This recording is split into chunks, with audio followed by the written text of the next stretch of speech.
Alors, puisqu'on parle de négociations bloquées, est-ce qu'on est dans l'utopie ou est-ce que c'est une solution qui pourrait être mise en œuvre? On va en parler avec vous d'ailleurs, hein, Meron Rapaport, merci d'être là. Vous êtes donc journaliste et c'est vous qui êtes eh bien, l'un des, on va dire, membres actifs de cette solution. Emmanuel Navon est avec nous, bonsoir. Bonsoir. Professeur de relations internationales à l'université de Tel Aviv. Alors, un mot d'abord, Meron Rapaport, est-ce que pour vous, cette solution, elle pourrait être appliquée? Est-ce qu'elle est réaliste, vraiment? Je crois que c'est la seule solution réaliste. Je crois que la solution des États est finie. Il ne marche pas. Et c'est plus de 20 ans que cette solution est sur la table depuis Oslo. Et rien n'a changé. La situation est péjorée. Et maintenant, je crois que c'est la seule solution. Cette solution et voit les situations sur le terrain. Et les deux peuples sont mixtes. Et les deux peuples, il y a 1,5 million de Palestiniens dans Israël et il y a 300 000 Palestiniens à Jérusalem. Il y a plus de 300 000 Juifs dans la Cisjordanie. Donc, une séparation, je crois, je ne peux pas dire c'est impossible, mais très très difficile. Ouais. Alors, Emmanuel Navon, est-ce que, parce que c'est vrai qu'on dit, il y en a qui disent on ne peut pas avoir deux États, donc il faut un État binational. Là, c'est autre chose. On est dans un autre concept. Est-ce qu'il vous semble réaliste à vous ou pas? D'abord, ça ne fait pas seulement 20 ans que le soi-disant modèle de deux États ne cesse de fonctionner en théorie et d'échouer en pratique. Ça fait 80 ans depuis qu'elle a été proposée la première fois par la commission Peel en 1937. Et comme je le dis, ça ne cesse de fonctionner en théorie et d'échouer en pratique. Le fait qu'il y ait un échec qui ne cesse de se répéter ne signifie pas qu'il y ait une solution. Autrement dit, le fait qu'une solution soit souhaitable ne signifie pas qu'elle soit possible.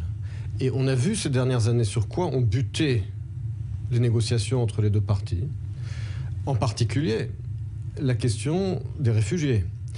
Et le fait que les Palestiniens considèrent que le statut de réfugié s'applique aux descendants des réfugiés de 1948. Et c'est là le nerf de la guerre. Et autrement dit, si ce modèle reconnaît finalement ce principe qui ne s'applique à aucun autre réfugié dans le monde, dans tous les autres réfugiés du monde qui sont sous l'autorité du Haut Commissariat des réfugiés, le statut ne s'applique pas aux descendants. Donc pour les Palestiniens, les 600 000 ou 700 000 réfugiés de 48 seraient devenus aujourd'hui 5 millions. Et d'après la charte de l'OLP, d'après Mahmoud Abbas, d'après l'UNRWA, ils auraient un droit soi-disant de retour, donc ce qui changerait complètement l'équilibre démographique et ce qui était au centre de tous les échecs des négociations, qu'il s'agisse de la conférence de Camp David à l'été 2000, qu'il s'agisse de la proposition d'Olmert en 2008. Et donc, quel que soit le modèle dont on parle, tant que cette aberration restera sur la table, je ne vois pas comment, effectivement, on pourra résoudre le conflit. Ouais. Qu'est-ce que vous faites des réfugiés dans votre projet, Meron? C'est un peu bizarre de parler d'un pays d'Israël, d'un droit qui n'existe plus, d'un droit de retour qui n'existe plus. Mon grand-père, né à Vilnius, et a toujours sogné de retourner à le pays d'Israël qu'il n'a jamais vu, que peut-être ses parents, ses grands-grands-parents ont parti d'Israël il y a 2000 ans, et il a en place ici, et grâce à lui, je suis ici. Et je me fie ici. Alors, le droit de retour peut, si le droit de retour peut être réalisé après 2000 ans, il peut être réalisé après 60 ans. Ouais. Alors ça, ce n'est pas la question. La question est s'il y a un attachement réel, si vous parlez avec les gens et ils sentent qu'ils ont un attachement fort, et ça existe.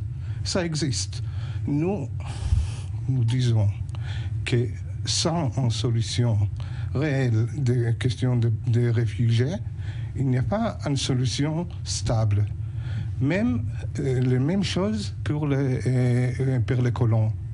parce que la solution de séparation demande que tous les colons doivent quitter les colonies. Ouais, la Cisjordanie. Et vous ne voulez pas de frontières, finalement. Vous voulez que, finalement, chacun puisse aller là où il veut et qu'on donne la nationalité aux uns aux autres, palestiniennes ou israéliennes. Non, il y a les frontières, comme il y a les frontières entre la France et l'Allemagne, quand même, comme il y a la frontière entre la Belgique et le Luxembourg. Il y a des frontières.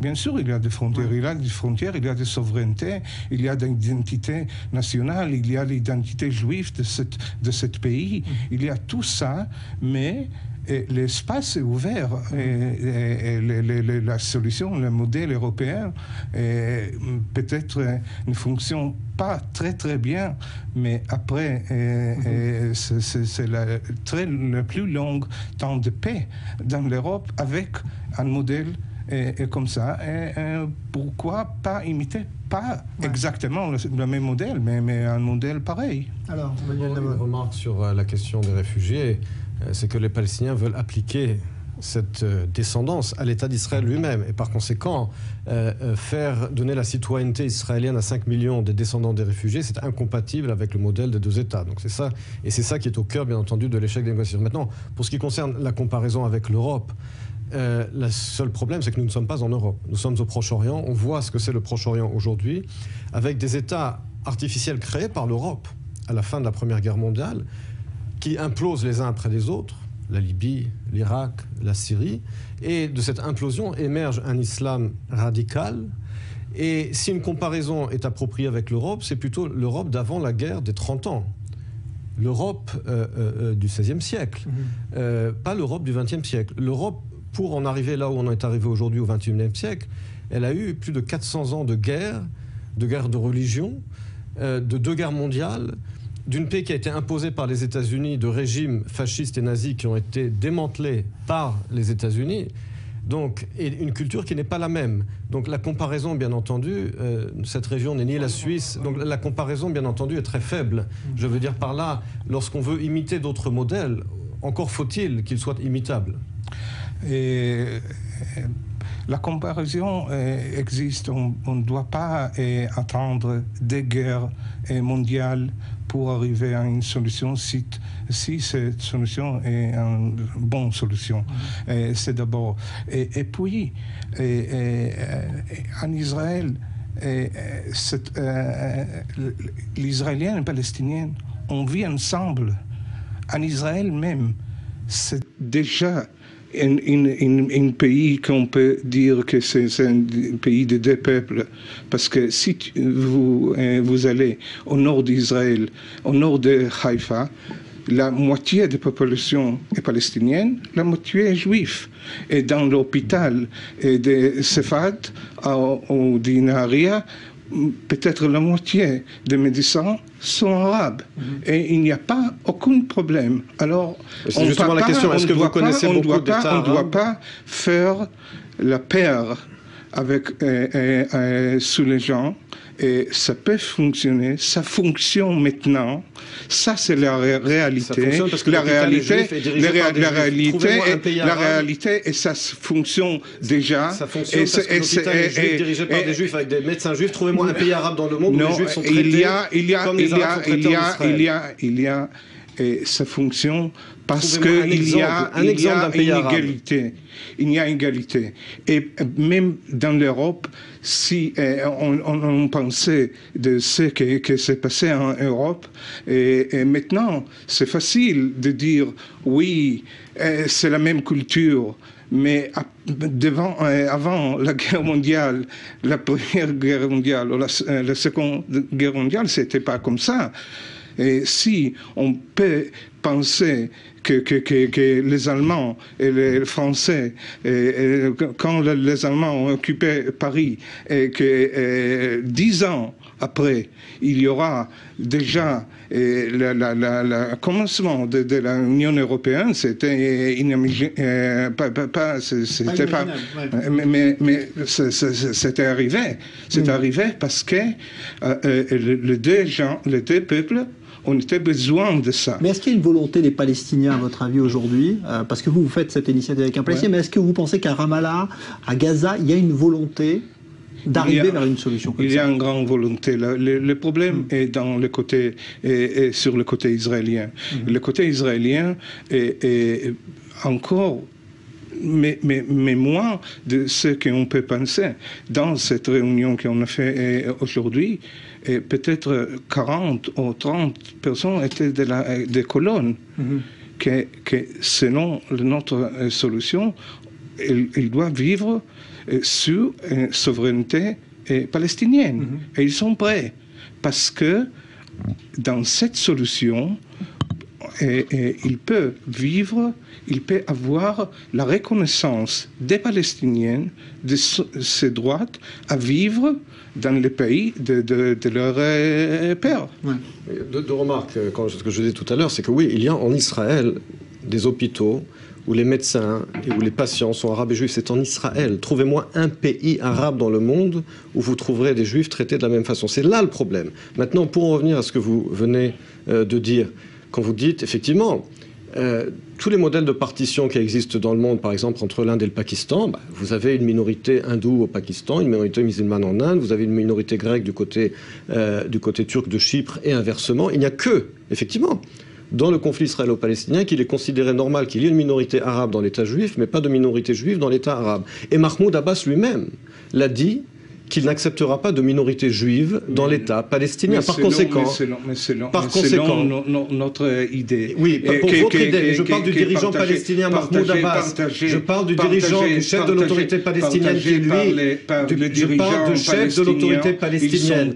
Mahmoud Abbas est le dirigeant de l'autorité palestinienne. Je ne vous ai pas interrompu. Mahmoud Abbas est le chef de l'autorité palestinienne. Ce n'est pas un martien, ce n'est pas un... Il a dit lui-même. Il a dit lui-même qu'il ne l'accepte pas. Non, s'il accepte cette solution... Vous parlez de la théorie, je parle de la réalité. Il a dit lui-même qu'il n'accepterait pas qu'il y ait une minorité juive dans l'État palestinien. Il l'a dit. Il l'a dit à plusieurs reprises.